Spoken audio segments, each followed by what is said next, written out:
এটা হলো হার্ড মাল, এটা বেশি বেশি বেশি কাজে লাগে। এটা আপনার পিভিসি পাইপ, যে ইলেকট্রিক্যালের যে পাইপ আর যেই আছে সেটা কাজে এই মালটা ব্যবহার হয়। হ্যাঁ, মানও অনেক ভালো মান হয় এটা। হ্যাঁ, এটা হলো সম্পূর্ণ হলো, এটা হলো ঔষধের প্যাকেট। এটা সম্পূর্ণ হলো ট্যাবলেট যেটা আছে সে ট্যাবলেটের এটা। ক্লোজ আপ যে আছে, টুথপেস্টের আছে, প্যাকেট আছে, সব এটার ভিতরে। এক জায়গা থেকে প্লাস্টিকের নিয়ে আসে, নিয়ে এই হিসাবে মনে করলেন যে কাটায় আমাদের এখানে আসে। এটাতে সিলভার থাকে আর প্লাস্টিক থাকে। আমাদের কাজ হলো যে প্লাস্টিকের সিলভার থাকে ওইটা কাটিং এর ঘরে আসার পর এখানে ডুবানো হয়, কেমিক্যালের সাথে ডুবানো হয়ে আপনার আলাদা হয়ে যায়। সিলভার যেটা এটা আলাদা হয়ে যায়। তাও আমাদের শুধু ইউজ হয় প্লাস্টিকটা। এক ধরনের আমরা কেমিক্যাল আছে, কেমিক্যাল ইউজ করি।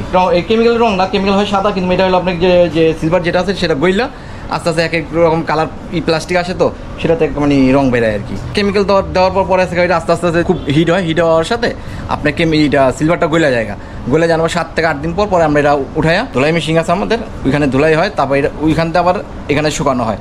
শুকানোর পর এটা আমরা বস্তা পেক করি, পেক করার পর এটা বাজারজাত হয়। এই আমাদের অলরেডি এখানে ডুবানো আছে মাল, দেখেন এই যে কেমিক্যালও দেওয়া আছে। আরো 1 থেকে 2 দিন লাগবে এটা হইতে। তারপর এটা আস্তে আমরা উঠাই ফেলাম। এটা উঠায় পরে আমরা ধুলাই করুন, পানি ঠান্ডা হয়ে গেছে। তো যখন এটা কেমিক্যালটা দেওয়া হয় এটা প্রচন্ড হিট হয়, প্রচন্ড তাপ হয়। তাপ হওয়ার পর সিলভার আস্তে আস্তে এটা পানির সাথে মিশা যায় গইলে। উপরে যে মালটি দেখছেন এটা আমরা এই হাউজে ডুবানো ছিল, তো এটার থেকে আমরা পরে এখানে উঠায় রাখছি কিছু মাল, যে এটা ধুলাই করার জন্য। হ্যাঁ, ওইটা উঠানোর পর বস্তাকে এটা আমরা এই যে মালটা বাই করছি। হ্যাঁ, এরকম হয় যায়। এটাতে পুরো আগে সিলভার ছিল, এখন কোনো সিলভার কিছুই নেই, সব সিলভার গলে গেছে, শুধু প্লাস্টিকটা রয়েছে। এখন এটা পর তারপর যাবো আপনি হলো ধুলাইতে। এটাতে আমরা ধুলাই করার জন্য এই যে অলরেডি এটাতে দেওয়া আছে ধুলাইতে। ওই যে এটা পরিষ্কার হয়ে গেছে। এখন এটা পরিষ্কার হয়ে গেছে, পরে এটা নামানো হবে। নামানোর পর তারপর আমরা যাবো ওইখানে শুকানোর জন্য।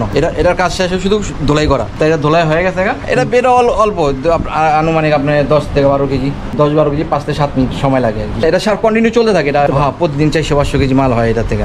ধুলাই পরে যে এখানে এটা আসে, দেখেন আগে আসছিল এটা তো অনেক বালু আছিল অনেকবার ক্লিন হয়ে গেছে। ক্লিন হয়ে যাওয়ার পর এটা তারপর যাবো আপনার হলো এটা শুকাইছে। তারপর ওইটার থেকে আমরা এটাতে ডালি মাল ডালার পর এটা তারপর এটা ঘুরার পর এটার থেকে এক্সট্রা যে পানিটা থাকে ওই পানিটা পয়লা ওইখানে চলে যাওয়ার পর এটা অলরেডি শুকায় যায়। শুকানোর পর এটা আমরা এই মেশিনের সাহায্যে ওইখানে নিয়ে প্যাকেট করি। এটা দারুণ ক্ষমতা সেম এরকম আপনার 7-8 কেজি প্লাস্টিক, 7-8 কেজি হয় আর কি। এটাতে কমসে কম প্রতিদিনে 400 থেকে 500 কেজি বের হয়। হ্যাঁ, এটাই আমাদের মেন মাল। হ্যাঁ, ওইটা আমাদের প্রোডাক্ট। এটা শুধু বস্তা করে এটা হয়ে যায়।